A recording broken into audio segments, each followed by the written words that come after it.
afternoon, everyone out there, and thank you for tuning in to another episode by HBCU Drumline Talk. I'm Elijah Powell, along with my partner Ricardo Reese. We'd like to first wish everyone a happy new year and welcome everyone to another episode. Today's episode, we're going to focus on the persons that run the whole show. I'm not talking about the percussion instructor, but the band directors. They play such an important part in how well drumlines become successful or will be successful within their band. From being able to have ample sectional time to making sure they have everything they need from drum heads to sticks. But before we get started, I have a question for you, Rick. Yeah. What do you think is the hardest job of a band director? I like to use the analogy of like an octopus, for example. An octopus has like 8 arms, different arms moving at all different times and everything. As a band director, I think it's very hard to manage all those things. You got something happening over here. Each arm has something going on. And I think the music is probably really one of the last things on the totem pole that really gets taken care of outside of everything that has to happen beforehand, before you can even put stuff on the field. So I think it's a culmination of a lot of things at one time. Okay, yeah. So I guess in my opinion, I would say taking care of the budget. Being able to make sure you have the funds, for this and that. I know myself, I'm not good with money, so I would need help in that part. But yeah, I think that's the hardest, thing I would say. But moving on, I'd like to introduce our guest today for the HBCU Drumline Talk Band Directors episode. First, we have Professor Wilson out of Delaware State University, and someone that I marched under my last year at Virginia State and also worked as a percussion instructor under him, Dr. Mark Phillips from Prairie View A&M University. Thank you. I want to welcome you guys to HBCU Drumline Talk. If you can, Professor Wilson and Dr. Phillips, if you can just give a brief summary of what you guys do in your daily workings with the marching band, who you march for and things like that, or who you direct for, I should say.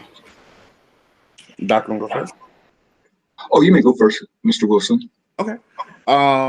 So as Emma mentioned, my name is Mr. Wilson. I'm the director of bands at Delaware State University. This is my first year as director of bands, and just going through everything for this past semester and everything that's been going on. I've been the assistant director since 2018, and it's just been really, really great. All the support and notoriety we've gotten over the years. And it's just it's really great to be a part of this entire experience. So thanks for having me. Thank you. Hello, and thank you so much for inviting me to be on your podcast today.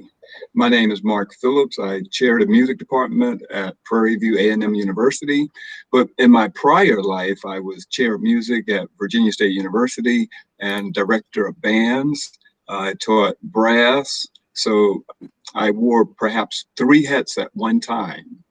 And in order to be successful having so many hats, you must surround yourself with people that are really, really good at what they do.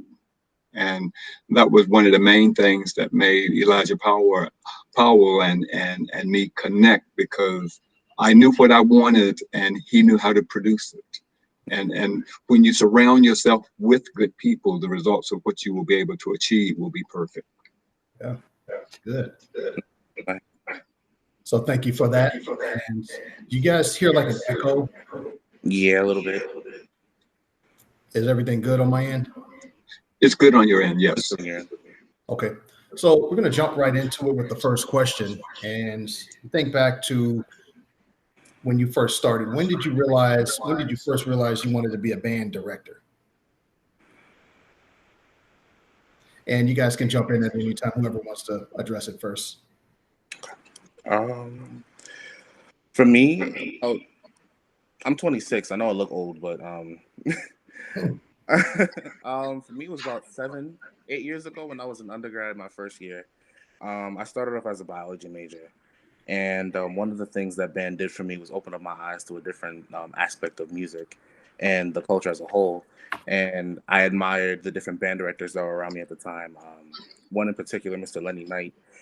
He was a real pioneer for Delaware in terms of just enhancing and promoting musicality and excellence and everything that was going on. He served as my first mentor, and just going through the years and seeing how everything developed, it really opened up my mind to say, you know what, I could really do this as a profession. I love it, and I haven't looked back since. I was a high school band director, 2017. Like I said, the assistant band director 2018, 2020. This is my first year as the director of bands here. And I also serve as the director of bands for the entire state, the Blue and Gold All-Star band program, which we have, where we bring in all the students across each high school in Delaware, bring them into one room, we get them all there. And it's just been wonderful ever since. I arrange for at least 14 high schools now and 2 orchestras. It's really cool. It's really, really cool. So, just being a part of that, it's really wonderful. I think my interest in music began when I was around 6 years old, and I was watching a football game with my family. And during those days, the professional football games would always show halftime, and Florida A&M University marching Rattler band was doing halftime, and it mesmerized me. And I said, I don't know how they're doing what they're doing, but in some way or fashion, that's going to have to be a part of my life. and I thought about that from first grade to maybe 5th or 6th grade. And after that point, I did what my parents told me not to do. I left home and walked to the high school, and I talked to the band director and told him that I had this interest in music. And he actually gave me an instrument to take home and work on. It wasn't what I wanted to work on, but it was the one instrument that didn't require a mouthpiece, which was a flute, and said, take this and see what you can do with it, and gave me an easy steps method book and said, look at the first couple of pages. So I went back and told him, I said, okay, I can already do all of this. And I showed him, I said, but that's not what I want to do. I want to play one of those brass instruments. When you're a kid growing up, you think brass is everything. You think the woodwinds and things are not meant for you. You think they're meant for young ladies and things of that nature, the way we think when we're growing up. And so he gave me an instrument, and I began to work on it. And after being in middle school and going to the high school, I was in the Music Institute, which was a summer institute that Virginia State University would have each year. And you would actually study with the music faculty, and you would take private lessons. And it did a lot to enhance all of my playing when in high school. And so when I came to Virginia State, because I was just Virginia State down from being in those various programs, I came in as a freshman, and I was a section leader. And I wanted to make sure that I took my section to a higher level than they'd been to. Some of my practices may not have been the greatest practices in the world, because if people in my section talked, we would run, case in one hand, instrument in the other. So people felt we were the most fit of the band. And that's why we marched the front, because we could march 90s all day, because they knew how much they had been running and conditioning. And after a while, it began to filtrate to other sections of the band, and everyone started to become more sensitive about what they were doing, what they looked like. And during those days, O'Neill Sanford was director of bands.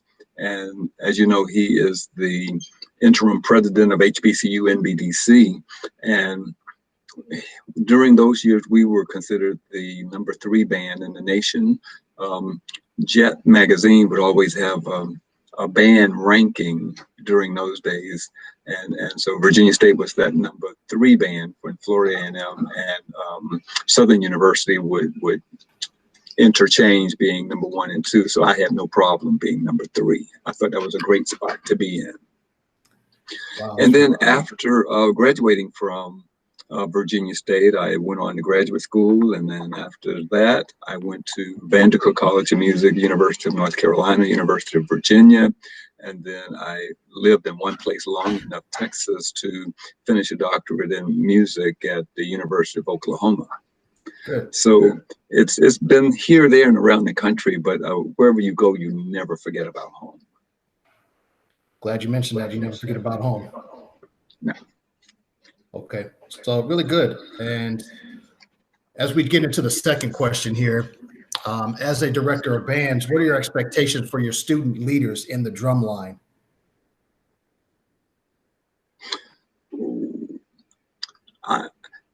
When I was a band director, I would put a lot of time and emphasis into who those persons were, how those persons were able to get along with the people in their section, how well would that person be in order to explain what the program was trying to achieve and put out for public consumption. It can't be a person that is an introvert who can't relate to other people. He has to be able to be one that's outgoing. And I tell everyone, percussion never have a break. Everybody else can sit back, relax, and do what they need to. But percussion play, when you go to a parade, from the very beginning to the very end, percussion never stops. They have to continue to play. And it takes a certain amount of conditioning with that. And because percussion condition every time that they practice, once they do parades and long performances, they have the stamina to be able to be as good at the end as they were at the very beginning. That's important. The second aspect is you have to have a percussion drumline instructor who understand what you're trying to achieve and have some type idea as to, okay, we only have this much money, we only have this many instruments, and the band is this size, and this is what we're going to have to put together in order to make sure that everything is balanced. And then once you do that, then the main section leader of the percussion section will have additional leaders. For example, there may be one person in charge of snare drums, another that will be in charge of the quints, another that will be in charge of the cymbals. And each of those sections will have to go and make sure that all the persons are where they need to be. And then when the drum instructor put it all together, the pieces are able to fit together well, as if it were a puzzle. That's when you know you have a cohesive group, when you can have all of those persons work on the things that they need to work on, and you put it together and it works. What about you, Mr. Wilson? That was a great answer, Doc. So for me, primarily, I like the people who are relatable, who everybody in the section can rally behind in terms of, this person, I'm picking you for a leadership position. You have to be the epitome of every standard that is in this band program. You have to be punctual. To be early is to be on time. To be on time is to be late. To be late is to be zip. You have to be there on time. You have to practice.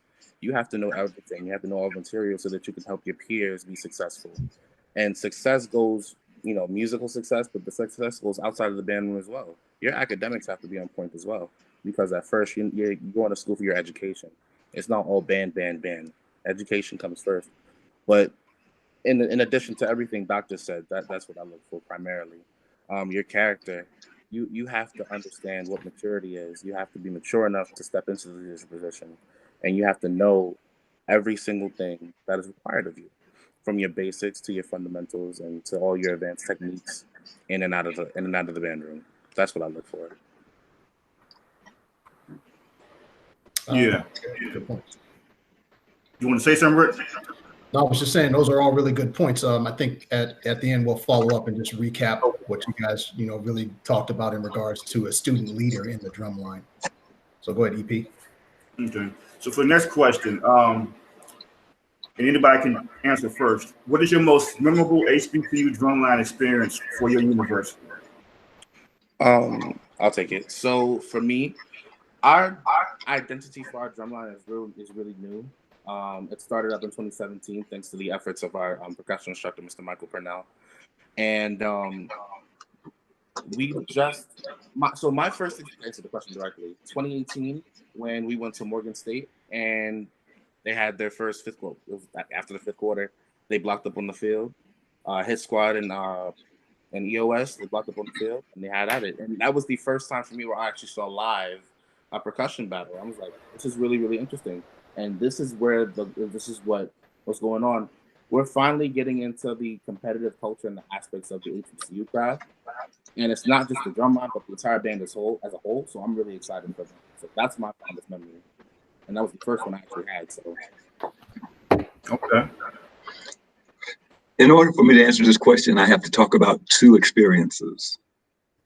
The first would be, there was 1 year of going to Honda Battle of the Bands, and they wanted to feature all percussion sections. And they talked about it, but they did not solidify it, and we did not work on it.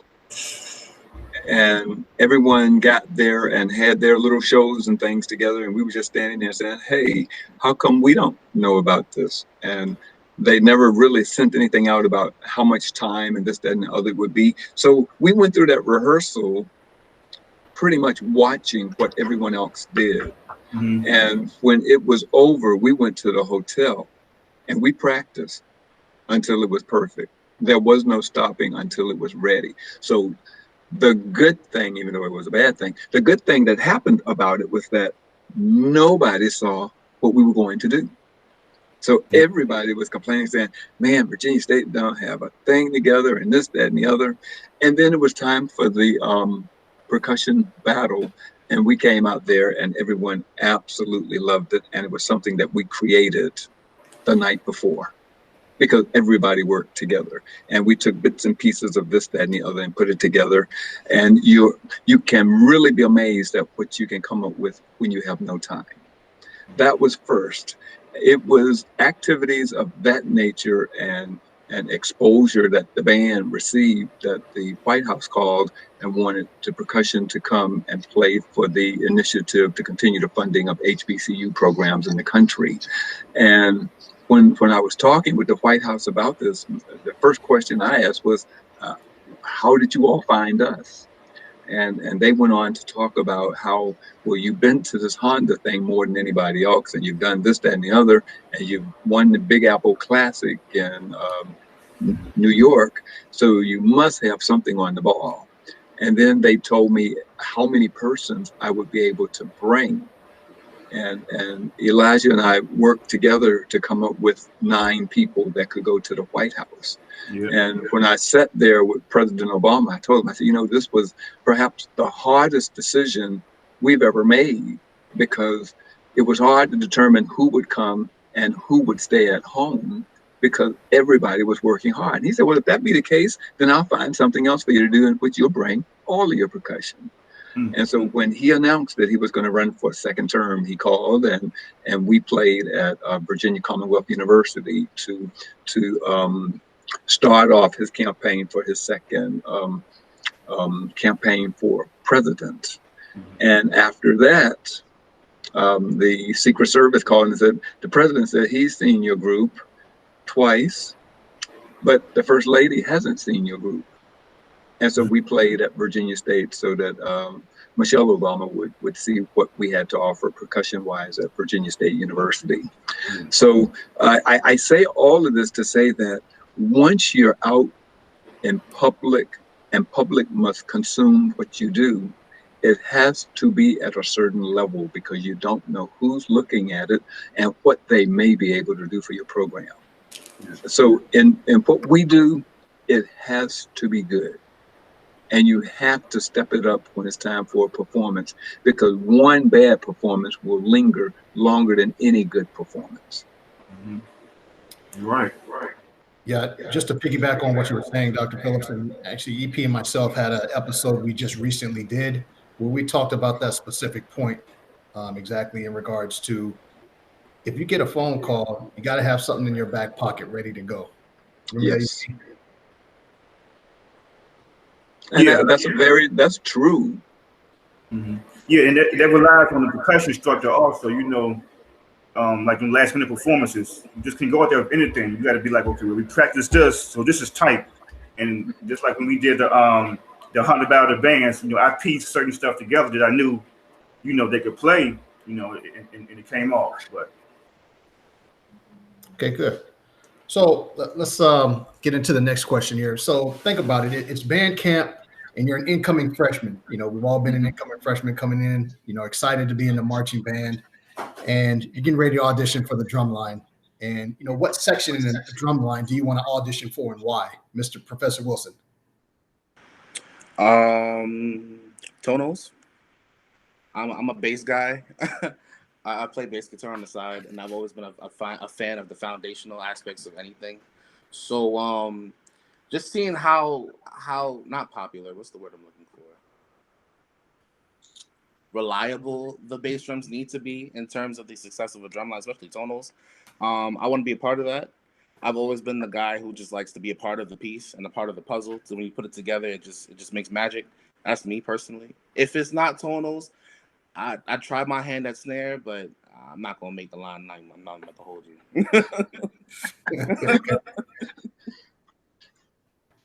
Good, Dr. Phillips. I probably come with a different trend of mind than most, and I tell percussion all the time. I said, regardless of how you play, you will be heard, but I want you to be more of my heartbeat. Be in the background. Let me hear what those woodwinds are doing. If you're going to play, I don't want you to play so loud that my ears will ring. I want to play that I can almost feel you. And if I can get that feel from the bottom up and hear that snare drum when it plays, and I can hear that rattle, and it's not interfering with anything else that my head is listening to, I feel I've arrived. So from that, it sounds like you're more or less looking at, you would have played snare drum? I would have. Good. Okay. Good. All right. So, as a director of bands, what is your opinion on the state of the HBCU drumline that you see today? I guess what is your opinion on, as a whole, on the state of it? The one thing that, and I don't want this to sound bad to anybody's program, but I hate to see everybody do. If you see one person do, then you've got to do. I always feel like each program has its own identity. Mm-hmm. Do what you do well, and don't worry about everybody else. Because once they see someone, then they say, oh, we've got to do that. Once I see something once, I don't need to see anybody else do it because it's already been done. Try to be creative and come up with fresh ideas within your own group. To me, I think that's important. And sometimes I feel some people don't take time to be creative. Mm-hmm. It's just, okay, it's out there. We'll just use that and keep going. And I've never been that way. If I must do something, it must be something that the team and I have come up with, and then we make it come to life. But it's not going to be that I saw someone else do this and I'm just recreating what I've seen from somebody else. Yeah, not me. Okay, good point. Professor Wilson? In my opinion, it depends on the region. Some drum lines, they focus on tradition more than anything. Some of them, focus on elevation, where they're not afraid to take it back to the basics and, try and find, because there are some drum lines out there that are still trying to find their identity. And to Doc's point, music is flattery. So if somebody else does it, the inclination is, okay, that's hot right now, so we're going to try and do that. And that's not the case. You got to find your own thing and your own niche. So to me, it's still elevating. It's in a better place than where it was before, where everybody just thought, drumline is a huge drum set. It's not as important in an arrangement. Percussion is starting to find its own voice. Well, it had its own voice, but it's starting to get a bigger voice now. And that's really impressive. We're starting to treat the percussionists not as drummers, but musicians. We're starting to actually get to intricate music with them, start to challenge them a little bit more. And that just makes an overall better band program in totality. Okay, good point. Good point. So if you think about before everything happened with the shutdown, the COVID shutdown and everything, think back to when was the last time you sat in on a full drumline rehearsal? What was what did you enjoy about that rehearsal? What didn't you like about that rehearsal? Just give us some tips on the last time you actually sat in on a full drumline rehearsal, whether it be sectionals, after practice, or whatever it may be. So last semester, not fall, spring, we're in 2021 now, I forgot.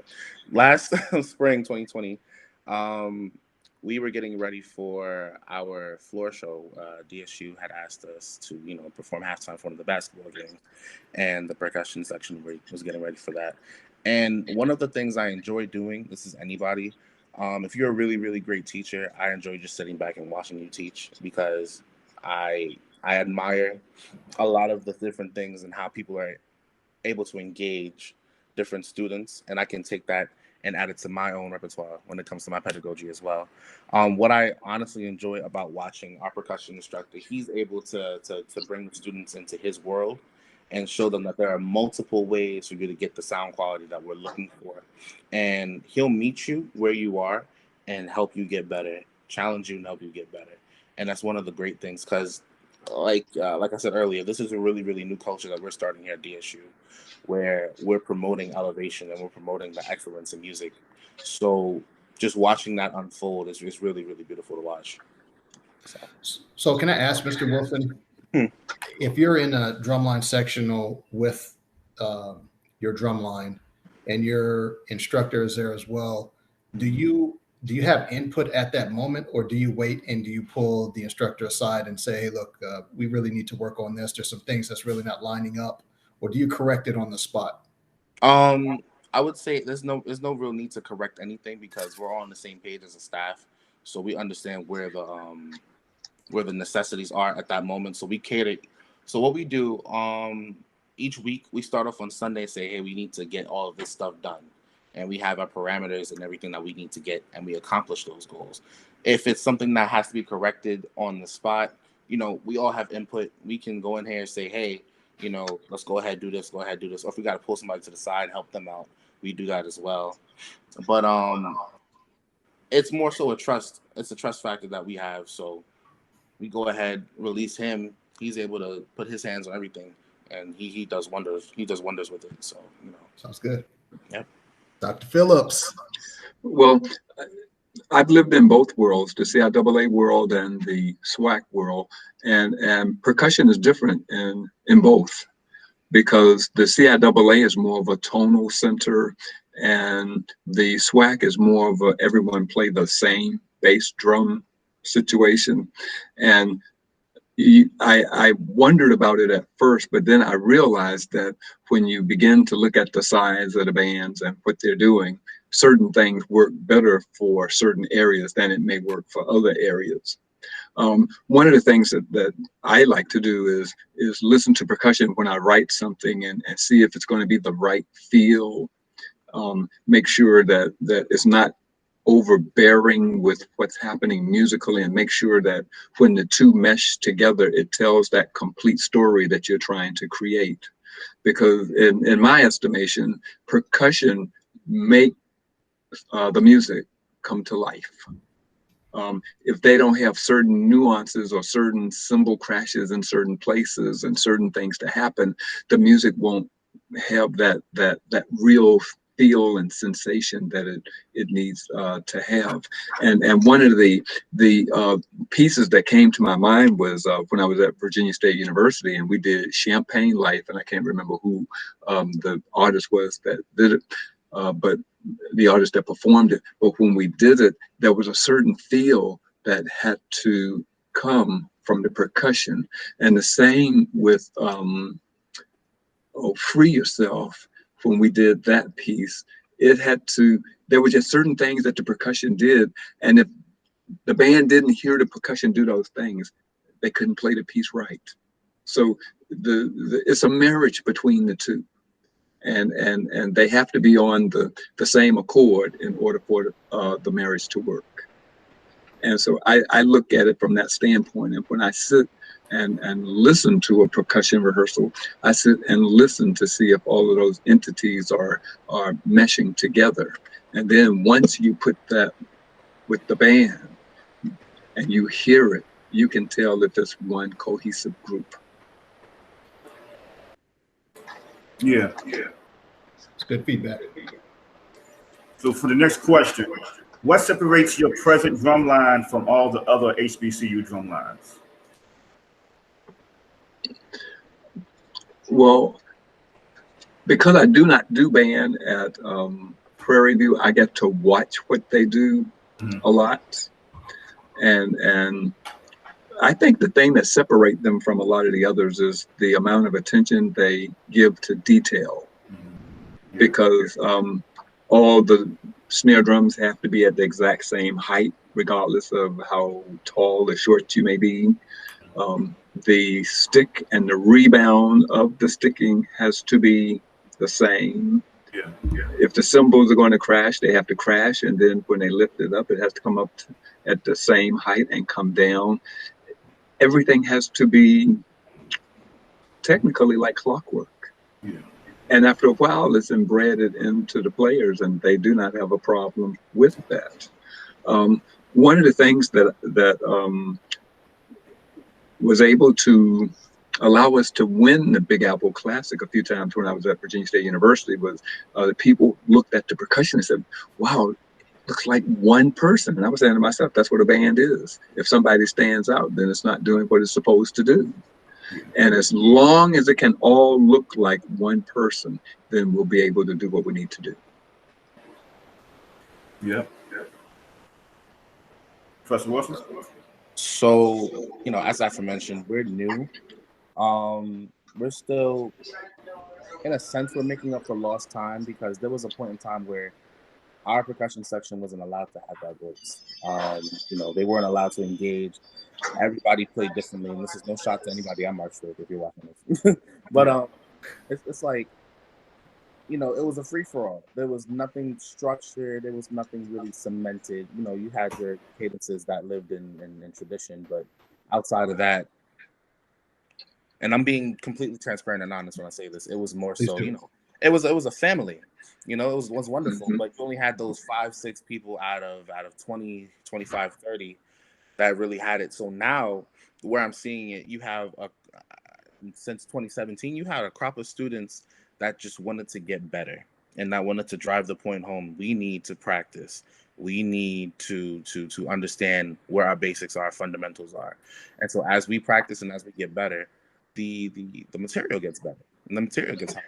So one accolade I will give to those students, my students since 2017, they have this great ability to just rise to the challenge and understand that, there are more challenges ahead, and as they get more difficult, we're going to keep rising to that. And the growth has been tremendous, and the growth is really noticeable. You could put a clip from 2016 up against a clip from last semester 2020, and it's a completely different drum line. So it's really wonderful to watch. It's good. Some good points there. Okay, Dr. Phillips, we're gonna really focus in here, and I'm gonna be real careful how I ask this question. So if you take a few moments to realize, because you've been in both positions, you've been at Virginia State and you've been at Prairie View, which you're at right now. Just take a few moments to discuss the difference in playing styles between VSU and Prairie View, drumline wise. And I thought about this drumline wise. I have to take into consideration that at Virginia State, I had a certain number of people that would be there to audition for the various spots on the drum line. But at Prairie View, where we may have a drum line of between 30 and 40, but we may have 90 to 100 kids to come out and audition. When you have that many coming out to audition, you don't have the same parameters as if you have a few coming out and a few that cannot read. You will have kids coming out that can play every rudiment you can think of. And you may have the other program where you've got to teach them some rudiments. And when you have a situation where you have kids coming in that can really play, it makes a difference in what you're able to do with your program. And I think that makes a difference with what the drum instructor can do. Instead of teaching just basic fundamentals all the time, then he can mold and build the music to be what he wants those cadences to be when the students have to perform them. So each world that you live in, when you have a job, you learn to adapt to the parameters of what you have. you look at where the individuals are and what it will require you to do in order to take them to a higher level. And once you do that, it doesn't matter where you are, because you know you're doing what is within the confines of the students that you're teaching at that given time. Now that you can sit back and, like you said, you really don't deal with the band aspect on this, but you've seen both drum lines, at a distance, and you've been able to step away. And clearly there's a different sound between one drum line, let's say Virginia State sound, and a Prairie View sound. Can you talk about that? Well, one of the differences would be Virginia State was a tonal drum center.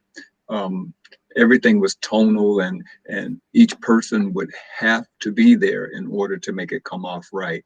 Because if you have tonal based drums and you're missing a couple of persons, boom, boom, and you have those spaces in there, and then that's going to throw the rest of the band off. Whereas in the SWAC, because the bass drummers are all playing the same thing, then if someone's not there, then sometimes you almost won't pay attention to the fact that someone's absent. But if all of the parts are not there, it can create a problem for you, especially if you're getting ready for a performance. And you can't change on a moment's notice when you have a performance and you have tonal drums as compared to living in the other world. So there's some pros and cons to each. But kids have to be dedicated and make sure they come and practice and learn and do what they need to do for their section to be good. That's a good point. Thank you. Okay, so Rick, actually a question. Did you go to Savannah State with us? Savannah State? Yeah, did you go on that trip? Yep. Okay. Yes, going into That, I think that was 2002. When we marched, or Yeah. That's when we marched, that was like 99. What? That was, yes. 98, 99. Yeah. So that was the second time we went in 2002. Yep. Okay. Yes, the second time, yes. Yes. So the first time, Rick, I don't know if you, marching under Professor Horton, we couldn't battle. He didn't let us do no blocks. Certain school came up, he was at the old music building and played, and he wouldn't let us go out there. Yeah. But that game, Savannah State marched right in front of us, blocked us in. They started playing, and Horton, he let us get them. He let us battle. That was our first battle. But going into the next question, how do y'all feel about drumline battles? I love them. For the simple fact of student engagement and then crowd engagement. I'll talk about student engagement first. 2018, the first time I saw it, as the percussion went on the field, you just saw the rest of the band cheering them on. And that was one of the many times where I just saw full band camaraderie. And I was all for it. I said, this has to happen. This has to definitely happen every year. And ever since then, just going around, just, watching other I used to do it before. I was jealous because we never got a chance to do it, but then we got a chance. I was like, oh my God, yes, we're in there. So and then crowd engagement, just watching the crowd just rally behind you, see who they like, who they don't like. But then also from the learning perspective, there are so many genres of music out here. And just watching the drumlines incorporate that into their material, and just watching them, go at it like that. It's a wonderful experience to just watch, just seeing the different styles come to life. So. May I go back to Savannah? Please do. Because I recollect that very first drum battle because Hardin and I, we were standing beside each other, and he was saying it's time to go. I don't know what they're doing. I said, wait a minute, we got to watch this. And their percussion came and stood in front of the gate as though to say, you're not going anywhere until we finish this. Yeah. And Hardin was getting concerned because he didn't know what they were doing. And after he got to a certain point, I told him, I said, I think you need to let those horses out the stable because they're ready to run. And it just made a world of difference. That opened up the door. Yeah. Because that was a whole new experience for him. The thing that I feel should happen with percussion battle or with any sectional battle is that there should be some dialogue before the fact to talk about what you're going to do, how long it's going to be, and make sure that you're doing things that are going to be in good taste to your institutions. Yeah. Because some people will let their kids get out there and go slam crazy, and that's a reflection of the program. And you've seen schools like that where it looks like nobody's in control and they're just doing whatever they want to do. Yeah. And that makes all the sections look bad. But if you can have something that's a control situation, it can be absolutely wonderful.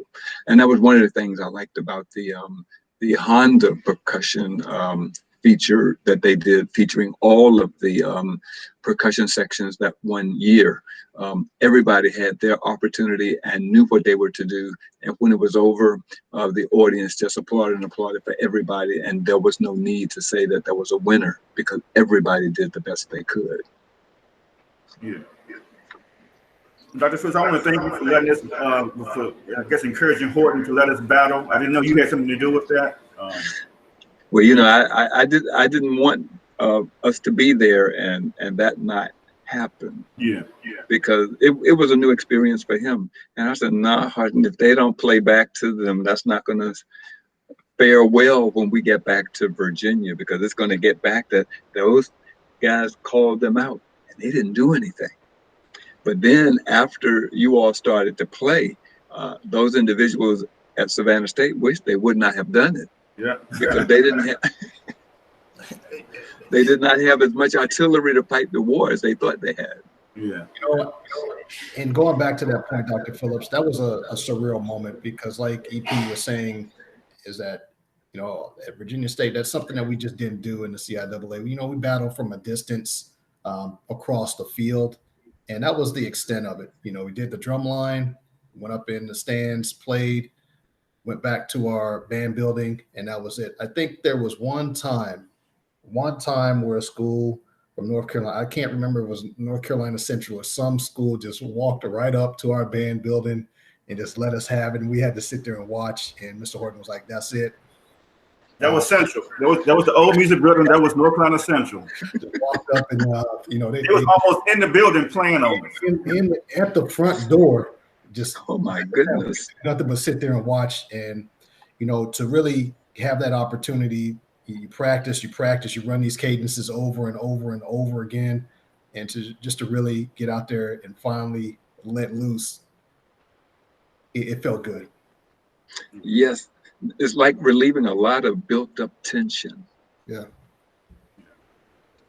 Okay. So for the next question, what would be some advice you would give to drumlines or drumline instructors that would enhance what they do? What would be some advice? One of the things that I think would enhance is to spend some time in the high schools and see what high schoolers are doing and give them some pointers so that once they get to college, everything won't be a whole new world to them, because they don't know and they don't exactly have a percussion instructor in all high schools. And so they're just diving in and trying to fish and pull something out that they can put together. But if they get a little bit of guidance, not to say that you have to be there all the time, but just to talk to the band directors and see if there's anything that you can do to assist them, not only will that improve their program, but it will enhance your recruiting mechanism also, because they will know who you are and they'll feel good about what you're doing, and they'll more likely come to your institutions because they have a relationship with you already. And then you're improving your situation and you're improving their situation all at the same time. For me, like Doc, definitely more community outreach. One of my biggest mottos is build the community, build the culture, and the more outreach that happens from, you know, college to high school, and that bridge being built, it's the more information that can be passed on, because one person can say something, but it means more when a lot of people are saying the exact same thing and driving the exact same points home. To high school percussion instructors, you know, keep challenging your students. At the end of the day, it's not all about stick tricks and flair. There have to be some notes in there as well. It's wonderful if a kid can diddle, but you know, we had these paradiddles and these flam drags, and we get into these grids, these cheese grids, and these book reports. We need to know this stuff. And you still at the end of the day need to audition. Come in and audition on neck and your snare parts and neck. You have to have some intimacy. And also, don't be afraid to dabble in some mallet percussion as well. There's a whole world of this stuff, and it's really, really nice to get a nice, entire, rounded education about it. So, challenge. Yeah. Okay. Really good points, gentlemen. Really good points. So we want to jump out here and give you a bonus question. And this is the bonus question that we didn't send to you. So outside of your own school's drumline and the schools you previously had interactions with, which HBCU drumline do you like to watch?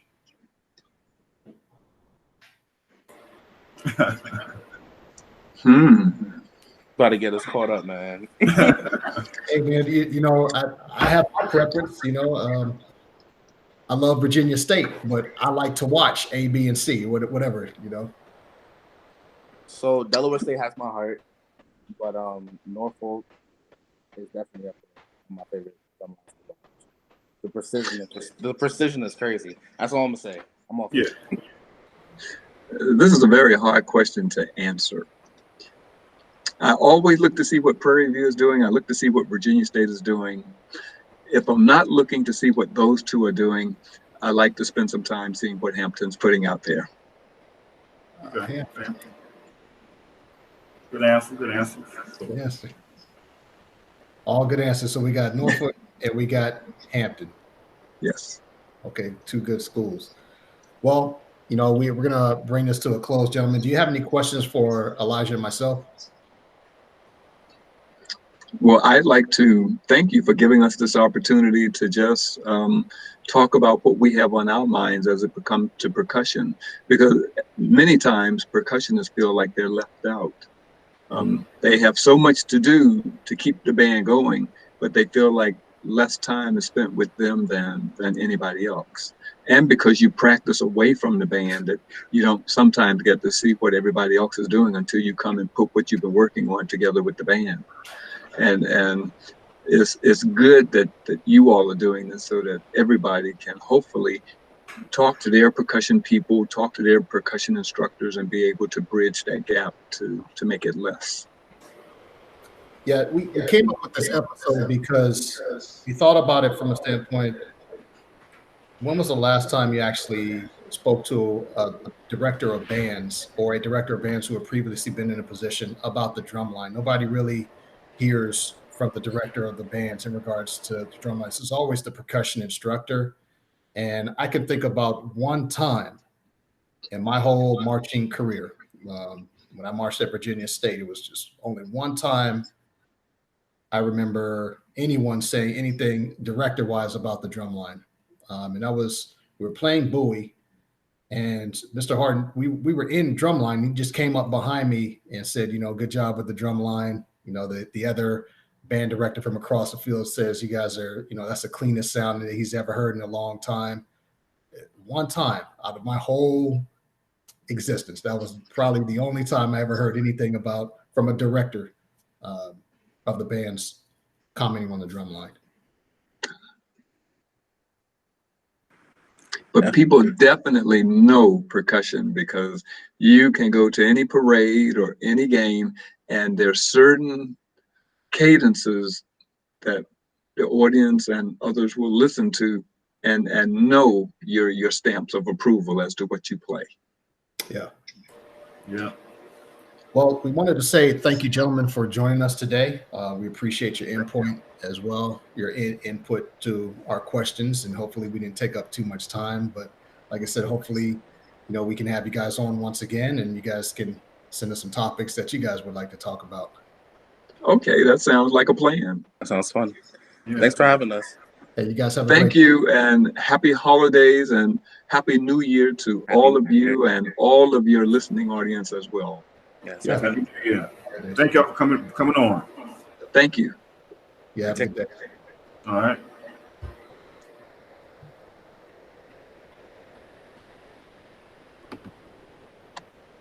So EP, just want to go ahead and talk about some things real quick.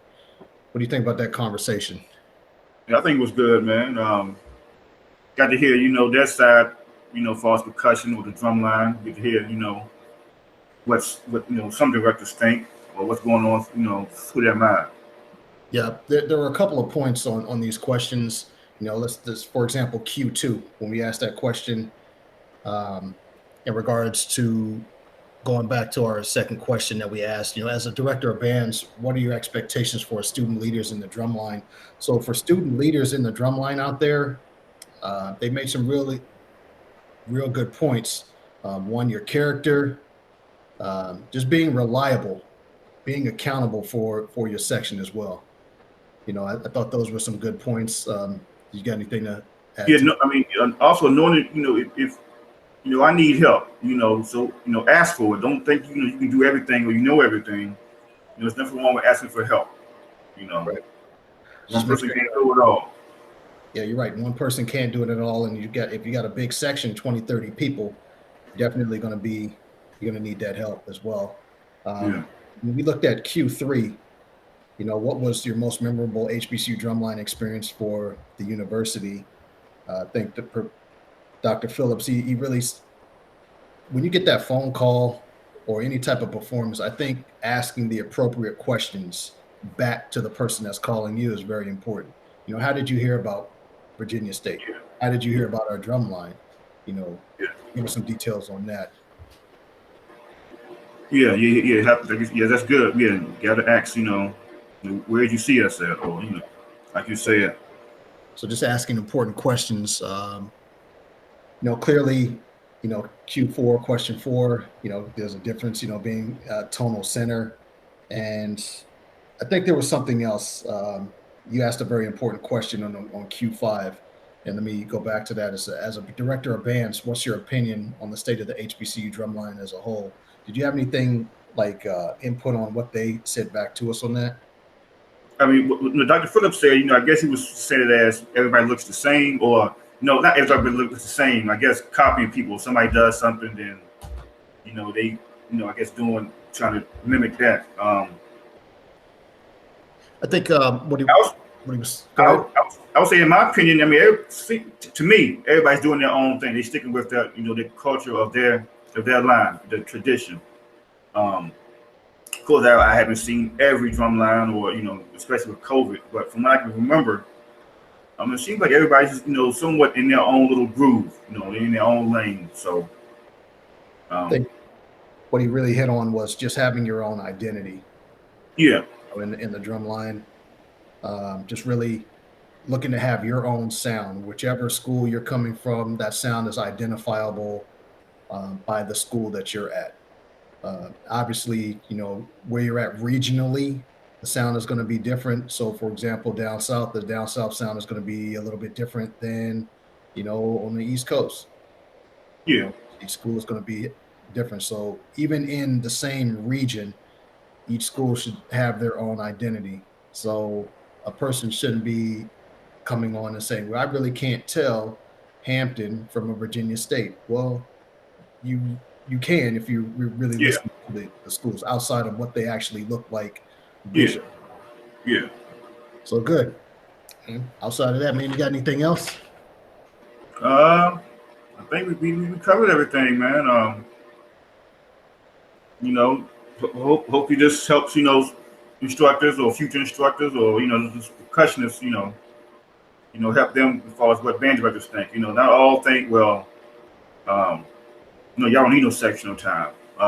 They got a lot on their plate too, from, field shows to making sure this song is right by this day and the drill goes with and this and that. But, yeah, it was a good conversation, got to hear your thoughts. Yeah, got to really get some good input and good feedback from that. So as we close out once again, we want to thank Dr. Phillips and Professor Wilson for joining us today on HBCU Drumline Talk.